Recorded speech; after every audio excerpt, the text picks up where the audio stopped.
Most welcome in physics in easy way. दोस्तों, physics in easy way में आपका बहुत बहुत स्वागत है। दोस्तों, आज का हमारा वीडियो क्लिप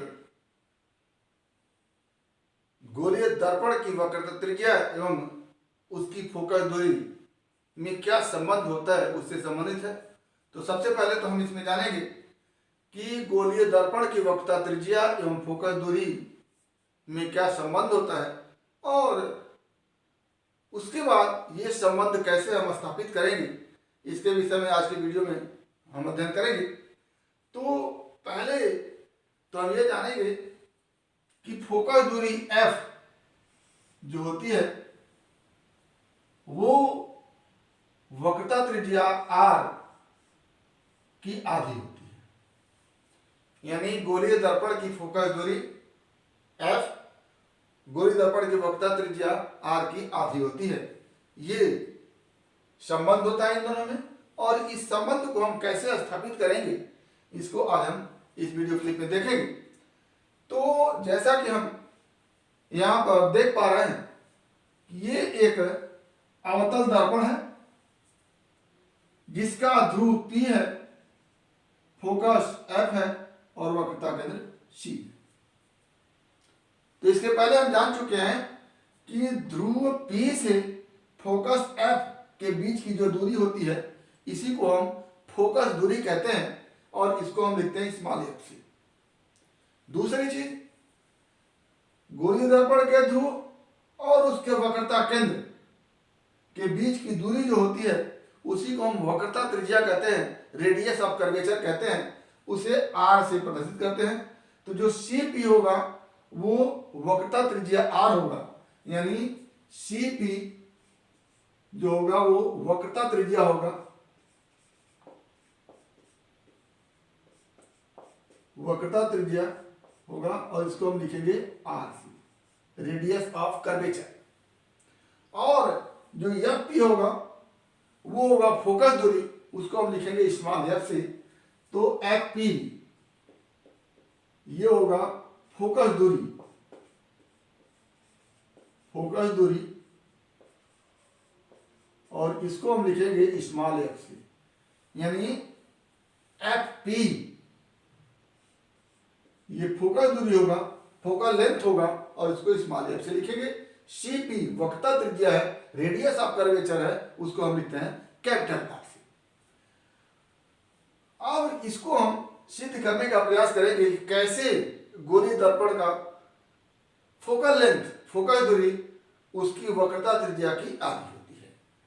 तो इसको करने के लिए हम सबसे पहले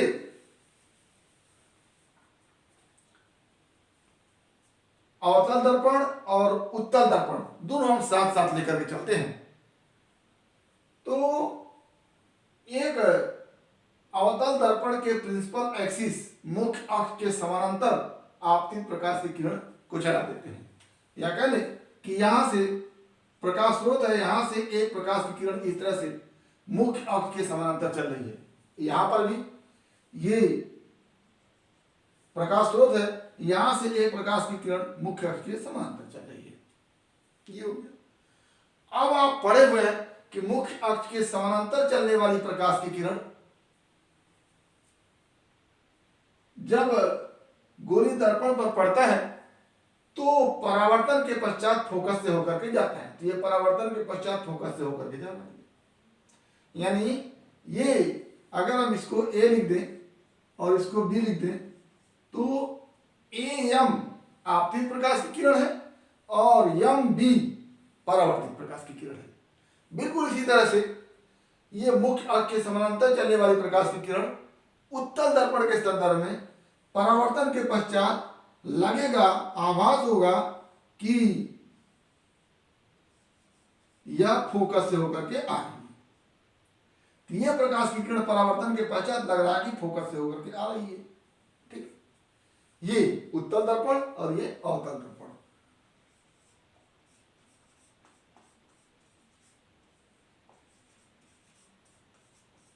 अवतल दर्पण में परावर्तन के पश्चात फोकस से होकर के जाती है और उत्तल दर्पण में परावर्तन के पश्चात प्रतीत होता है कि फोकस से होकर के आ रही है परावर्तित किरण। ये हो गया।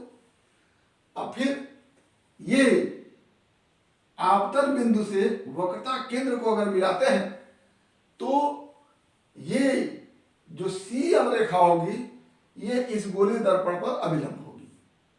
जैसे अगर कोई वृत्त हम लेते हैं या कोई गोला लेते हैं, उसके केंद्र से कोई भी लाइन अगर खींचते हैं तो ये क्या हो जाता है, अभिलंब हो जाता है। मैथ में आप पढ़े होंगे। तो इस तरह से वक्रता केंद्र ये है, वक्रता केंद्र से अगर दर्पण तक एक लाइन खींचते हैं तो जो लाइन CM है ये इस दर्पण पर अभिलंब होता है। बिल्कुल इसी तरह से वक्रता केंद्र C से इस दर्पण पर अगर कोई लाइन खींचते हैं तो ये जो CM होगा ये भी अभिलंब होगा। और CM को जब आगे बढ़ाते हैं ये लाइन, इसको हम लिख देते हैं OM। OM लाइन भी दर्पण पर क्या होगा, अभिलंब होगा। तो OM अभिलंब हो गया, यहाँ पर CM अभिलंब हो गया। ठीक, अब अगर CM अभिलंब है, ये आपतित किरण है, तो आपतित किरण एवं अभिलंब के बीच का जो कोण होता है उसको आपतन कोण कहते हैं। यानी कोण AMC आपतन कोण होगा। क्यों? क्योंकि ये अभिलंब C और आपतित किरण के बीच का कोण। तो क्या यहां से हो गया, कोण AMC जो होगा वो आपतन कोण होगा, और इसको हम लिखते हैं किस लेटर से, I से, बराबर कोण I। ठीक, अब ये जो BM प्रकाश की किरण है जो फोकस से होकर के जा रही है वो परावर्तित किरण है। तो परावर्तित किरण और अभिलंब के बीच का कोण जो R है उसको हम परावर्तन कोण कहते हैं। तो परावर्तन कोण कौन सा हो जाएगा, BMC। परावर्तन कोण R क्या हो जाएगा, कोण BMC बराबर परावर्तन कोण, और ये हो जाएगा कोण R। बिल्कुल इसी तरह से यहां पर देखेंगे आप, ये दर्पण पर लंब है OM, और जब दर्पण पर लंब है तो ये अगर A कहें और इसको हम B कहें तो AMO कौन सा कोण हो जाएगा, आपतन कोण हो जाएगा। इसी प्रकार यहां पर हम देखते हैं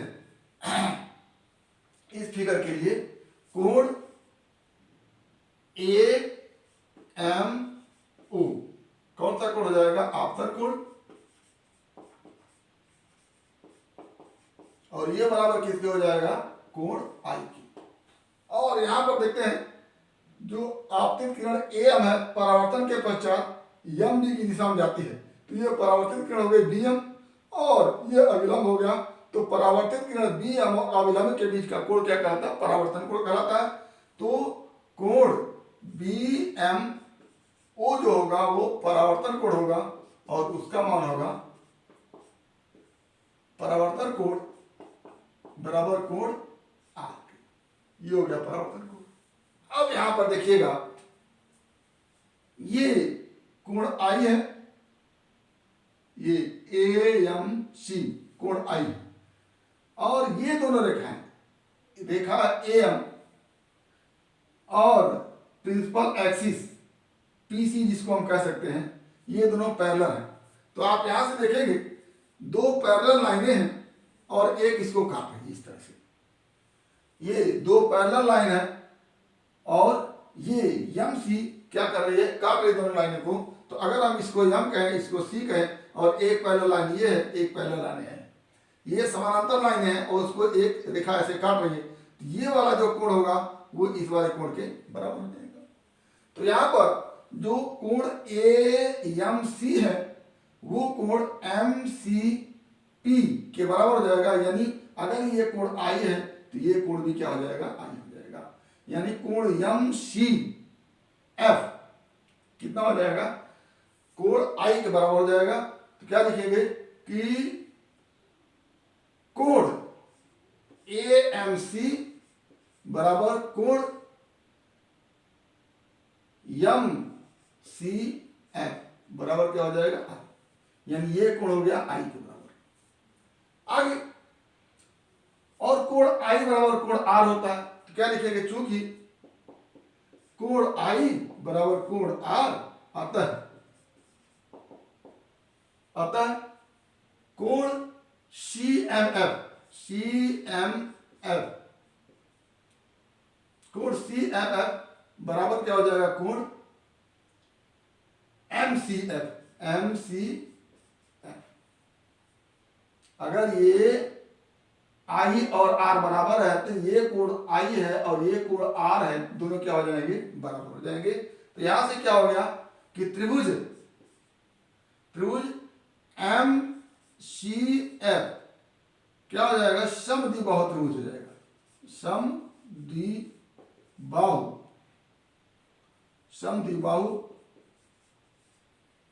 त्रिभुज होगा। या कह लें कि ये कोण आई है और ये कोण आर है, दोनों कोण बराबर है, तो आर के सामने की भुजा सी एफ और आई के सामने की भुजा एम एफ दोनों क्या होगी, बराबर हो जाएगी।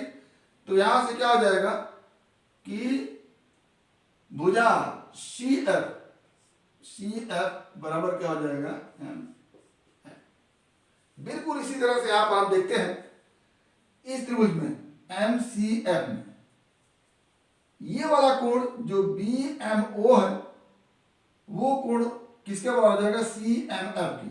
ये लाइन देखिए बी एफ और ये लाइन जो है सी ओ, ये लाइन बी एफ है और ये लाइन सी ओ है, ये ओ सी हो गया, ये बी एफ हो गया। तो ये वाला कोण क्या होगा, इसके बराबर हो जाएगा। अब ये लाइन और ये लाइन दोनों क्या है, एक दूसरे के पैरेलल है और एक लाइन ओ सी काट रही है दोनों को, यानी ये दो पैरेलल लाइनें हैं और ये लाइन ओ सी दोनों काट रही है। तो ये वाला कोण किसके बराबर हो जाएगा, इस वाले कोण के बराबर हो जाएगा। क्या हो जाता है, कोण आई बराबर कोण आर। इधर से हम देखिएगा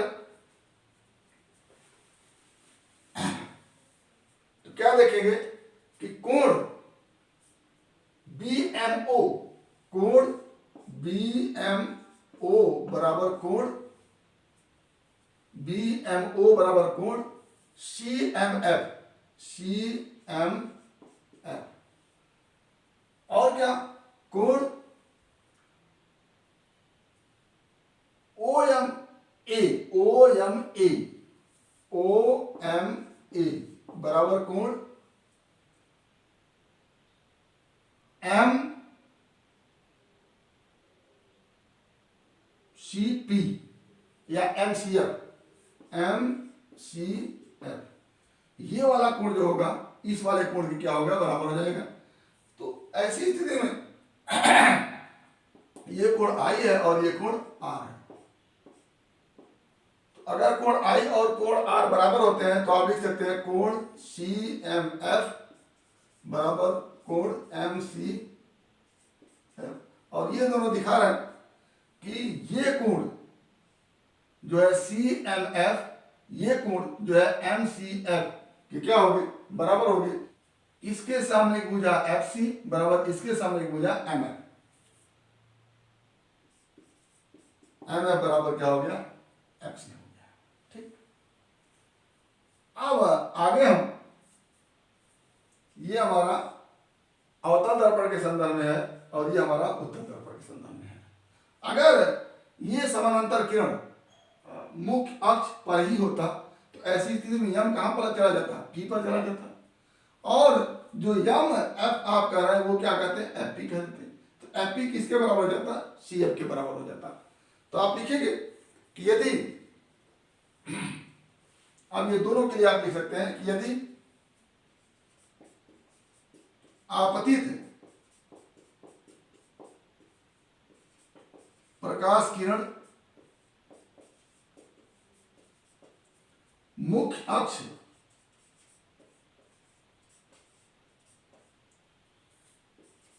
पर माना जाए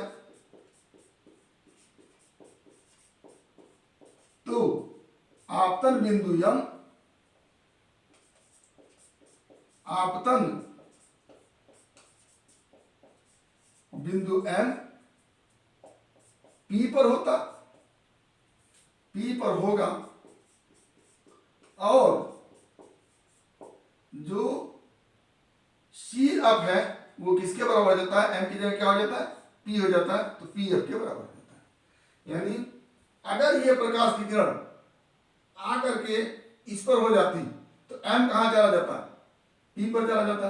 तो जो यम एफ लिख रहे हैं हम क्या लिखते हैं, पी एफ लिखते हैं। यानी सी एफ बराबर पी एफ हो जाता है। यहां पर भी उसी तरह से ये आपतित किरण अगर यहां पर आ जाती, इस प्रिंसिपल एक्सिस पर होती, तो एम कहाँ आ जाता, पी पर चला जाता। तो जो हम आप लिख रहे हैं एम एफ बराबर सी एफ, उसको आप लिख देते पी एफ बराबर सी एफ। तो यहां पर भी वही हो जाएगा कि यदि आपतित किरण मुख्य अक्ष पर हो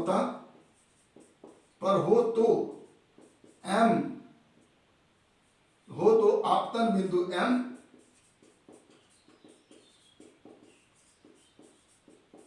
पी पर होगा। अतः जो एम एफ है वो किसके बराबर हो जाता है, पी एफ के बराबर हो जाता है। या एम एफ को आप पी एफ लिख सकते थे। अब जब एम एफ को पी एफ लिख सकते थे तो पी एफ या एफ पी एफ बराबर क्या हो जाता है, सी एफ हो जाता है। ये यहां पर हो गया। अब हम अगर सी एफ पी एफ के बराबर है तो सी एफ, अगर एफ पी एफ है तो सी एफ भी क्या हो जाता है, एफ हो जाता है। तो क्या लिखेंगे कि एफ पी को क्या लिख सकते हैं, या पी एफ को क्या लिख सकते हैं, एफ बराबर क्या हो जाता है, सी एफ। यहां पर भी पी एफ क्या है, एफ बराबर क्या हो जाता है, सी एफ। यानी सी एफ एफ के बराबर हो जाता है। अब हम सी एफ और पी एफ को जोड़ते हैं। किसको किसको, सी एफ और पी एफ को जोड़ते हैं। क्या लिखेंगे, since C F plus P F equal to C P, और सी एफ का मान एफ है, पी एफ का मान भी एफ है, और सी पी का मान आर है। तो क्या हो जाता है, ट्वाइस एफ बराबर आर, या एफ बराबर आर बाई 2। ये और वही यहां पर लिखेंगे आप C F plus P F बराबर सी पी, और ये हो जाता है C F plus P F बराबर आर, इंप्लाई दैट 2f बराबर आर, या कह लें कि आर बराबर एफ बाई एफ बराबर आर बाई 2। ये तो इस तरह से हम सिद्ध करेंगे दोनों को। यहां पर हम अवतल दर्पण के संदर्भ में भी देख लिए हैं, उत्तल दर्पण के संदर्भ में देख लिए हैं। यदि अवतल दर्पण के लिए सिद्ध करना होगा तो ये वाला पोर्शन लिखेंगे, और उत्तल दर्पण के लिए सिद्ध करना होगा तो ये वाला पोर्शन लिखेंगे। एक बार फिर हम देखते हैं, यहां पर एम मुख्य अक्ष के समानांतर चलने वाली प्रकाश की किरण है, और यंग पर आपतित होने के बाद ये एफ से होकर के जाएगी, क्योंकि समानांतर चलने वाली प्रकाश की किरण फोकस से होकर के जाती है।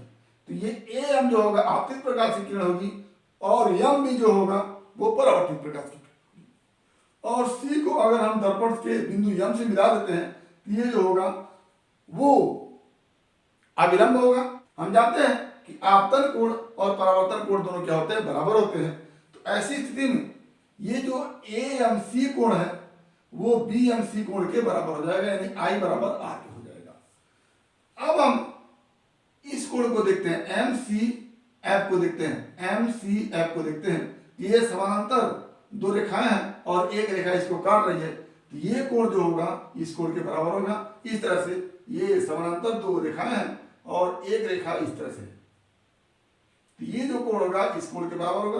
बिल्कुल इस तरह से ये जेड के शेप में जो है, ये जेड के शेप में है और ये भी जेड के शेप में है, तो ये कोण जो होगा आई जो होगा इस कोण के बराबर होगा। यानी अगर ये कोण आई है तो ये भी कोण आई होगा। अब ये आई हो गया, ये आर हो गया, यानी आई और आर दोनों बराबर होते हैं, तो ये कोण जो होगा इस कोण के बराबर हो जाएगा। यानी इस कोण के सामने की भुजा ये और इस कोण के सामने की भुजा ये दोनों क्या हो जाएंगी, बराबर हो जाएंगी। यानी सी एफ किसके बराबर हो जाएगा, एम एफ के बराबर हो जाएगा। यहां तक हम देख लिए कि सी एफ जो है एम एफ के बराबर हो जाएगा। आगे अगर ये प्रकाश की किरण प्रिंसिपल एक्सिस के क्लोज होती या प्रिंसिपल एक्सिस पर ही होती तो यम कहां चला जाता, पी पर चला जाता। तो जो हम यम एफ लिख रहे हैं उसको पी एफ लिख सकते थे। तो यहां पर हम लिख दिए कि यदि आपतित प्रकाश की किरण मुख्य अक्ष पर मानी जाए तो आपतन बिंदु M कहां चला आएगा, P पर होगा, और ऐसी स्थिति में CF किसके बराबर हो जाएगा, PF के बराबर हो जाएगा। क्यों? क्योंकि MF जो M है वो P पर हो जाएगा, तो MF की जगह हम क्या लिखते हैं, PF लिख सकते हैं होगा, और M बिंदु P पर होगा, और क्या लिख सकते हैं यहां पर, MF को हम लिख सकते हैं PF। तो क्या हो जाएगा, अब यहां से हो जाएगा CF बराबर PF। चूंकि PF बराबर स्मॉल f है तो CF बराबर भी स्मॉल f हो जाएगा। अब CF और PF को अगर जोड़े तो CP के बराबर जाएगा, CF प्लस PF को जोड़े तो CP के बराबर हो जाएगा, और CF का मान भी f है, PF का मान भी f है, तो f और f को जोड़े तो CP के बराबर हो जाएगा। और CP किसके बराबर है, कैपिटल R के बराबर है, तो CP की जगह हम क्या लिख सकते हैं, R लिख सकते हैं, और यहाँ पर f प्लस f लिख देंगे, ये हो जाएगा 2f, तो f बराबर R हो जाएगा, तो f बराबर R/2 हो जाएगा। ये अवतल दर्पण के केस में हमने देख लिया। उत्तल दर्पण के केस में यही आपतित प्रकाश की किरण परावर्तन के पश्चात, ये मुख्य अक्ष के समानांतर आपतित प्रकाश की किरण है, परावर्तन के पश्चात लगेगा कि फोकस से होकर के जा रही है, तो ये परावर्तित प्रकाश की किरण है। और ये C से यदि दर्पण के बिंदु M को मिलाएं तो ये एक तरह से लंब होगा इस दर्पण पर। अगर ये कोण 90 डिग्री है तो ये कोण भी 90 डिग्री होगा, यानी ये OM लाइन जो होगी वो अभिलंब होगी। अभिलंब और आपतित प्रकाश की किरण के बीच का कोण जो होगा वो I होगा, और अभिलंब और परावर्तित प्रकाश के किरण के बीच का कोण जो होगा वो R होगा। तो कोण BMO बराबर कोण CMF बराबर क्या हो जाएगा, R हो जाएगा। BMO बराबर कोण CMF, ये दो रेखाएं एक दूसरे को ऐसे काट रही हैं तो ये तिर्यक कोण बनेगा, ये R है तो ये भी क्या हो जाएगा, R हो जाएगा। और CP एक समानांतर लाइन है और दोनों लाइनों को एक रेखा ऐसे काट रही है, तो ये वाला जो कोण होगा इस वाले कोण के बराबर होगा। अगर ये I है तो ये भी क्या हो जाएगा, I हो जाएगा। अगर I और R दोनों एक दूसरे के बराबर है तो I के सामने की भुजा ये MF और R के सामने की भुजा ये FC, दोनों क्या होंगे, बराबर हो जाएंगे, यानी MF बराबर क्या हो जाएगा, MF बराबर क्या हो जाएगा, CF हो जाएगा। अब वही आपतित प्रकाश की किरण यदि मुख्य अक्ष पर हो तो M कहाँ पहुंच जाएगा, P पर पहुंच जाएगा, यानी जो हम MF लिख रहे हैं उसको PF लिख सकते हैं। तो जो MF लिख रहे हैं उसको कहाँ लिख देंगे, PF लिख देंगे। अब जो MF था वो CF के बराबर था, तो अब PF CF के बराबर हो जाएगा। और PF का मान क्या है, PF का मान क्या है, फोकस दूरी के बराबर है, तो PF को लिख देते हैं F, तो ये हो जाता है CF के बराबर। और CF और PF को हम जोड़ते हैं, CF plus PF equal to क्या हो जाएगा, F प्लस F, PF भी F है और CF भी F है, इक्वल टू क्या हो जाएगा, CP, और CP क्या है, वक्रता त्रिज्या कैपिटल R है, तो उसको हम लिख लेते हैं R। अब यहाँ हो जाएगा 2F बराबर R, तो F बराबर क्या हो जाएगा, R/2। तो ये हमारा उत्तल दर्पण के संदर्भ में हमने देख लिया। तो यदि आपको उत्तल दर्पण के संदर्भ में F इक्वल टू R/2 सिद्ध करना हो तो इधर वाले क्वेश्चन को लिखेंगे, और अवतल दर्पण के संदर्भ में यदि F इक्वल टू R/2 सिद्ध करना हो तो इस वाले क्वेश्चन को लिख सकते हैं। तो इस तरह से हम दिखा सकते हैं कि किसी गोलीय दर्पण के लिए फोकस दूरी उसकी वक्रता त्रिज्या की आधी होती है। तो यहाँ पर थोड़ा सा मैथ आपको देखना है कि किस तरह से ये कोण इस कोण के बराबर है, यानी अगर ये I है तो ये भी I हो जाएगा, और I ये हो गया, ये R हो गया, और आप जानते हैं कि I और R दोनों बराबर होते हैं, तो ये कोण इस कोण के बराबर हो जाएगा, यानी इस कोण के सामने की भुजा CF इस कोण के सामने की भुजा MF के बराबर हो जाएगी। आगे हम बताएंगे कि यदि AM मुख्य अक्ष पर ही हो तो ऐसी स्थिति में M पहुंच जाएगा P पर, जो हम MF लिख रहे हैं उसको PF लिख सकते हैं, यानी MF बराबर क्या हो जाएगा, PF।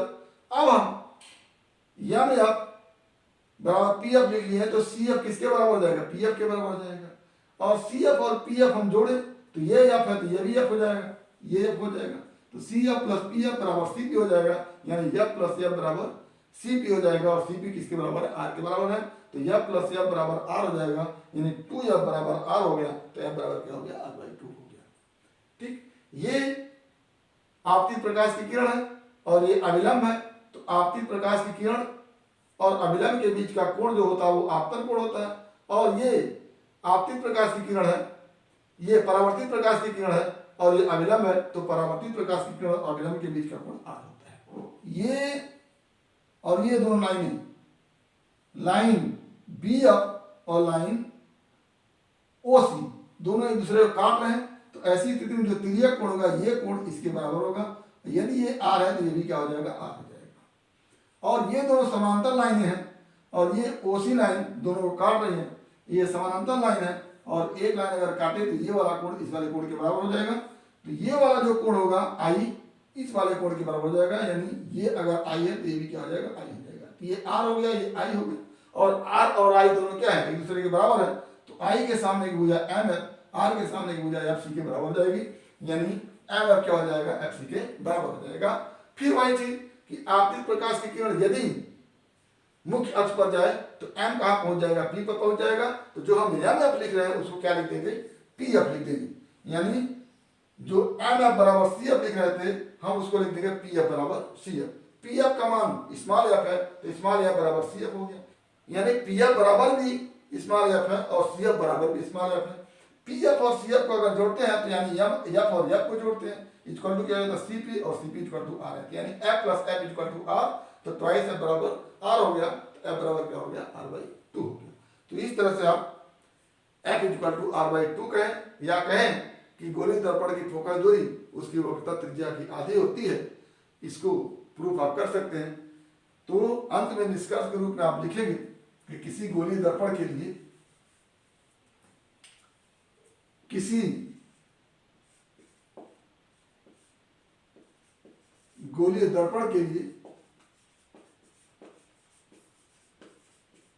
दर्पण के लिए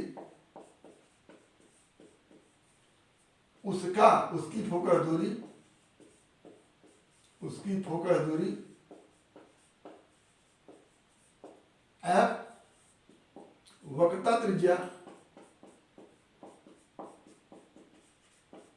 R की आधी होती है। ये हम इसको सिद्ध कर देंगे। अर्थात F इक्वल टू R/2, ये हमको सिद्ध करने का ये तरीका हो गया। तो इस तरह से हम सिद्ध करेंगे। आगे का वीडियो क्लिप हमारा होगा कि गोलीय दर्पण के सामने विभिन्न स्थितियों में रखी हुई वस्तु का प्रतिबिंब कहाँ बनता है और कैसा बनता है। इस तरह की 6 स्थितियां हैं जिस पर वस्तु रखी जाएगी और उसका प्रतिबिंब कहाँ बनेगा, इसको हम आगे की वीडियो क्लिप में देखेंगे। तो उम्मीद करते हैं कि आज का ये वीडियो क्लिप आपको पसंद आया होगा, समझ में आया होगा। अगर इसमें किसी प्रकार की कोई समस्या हो तो आप हमारे YouTube चैनल के कमेंट बॉक्स में कमेंट करेंगे। यदि वीडियो क्लिप पसंद आया तो प्लीज़ लाइक करेंगे, शेयर करेंगे, साथ ही हमारे YouTube चैनल को सब्सक्राइब करेंगे ताकि इस तरह के वीडियो क्लिप का नोटिफिकेशन आपको मिलता रहे।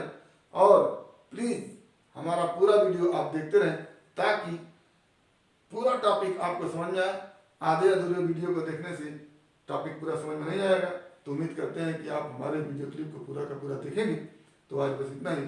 अगला टॉपिक अगले वीडियो क्लिप में एक बार फिर आपके भविष्य के लिए बेस्ट ऑफ लक। धन्यवाद।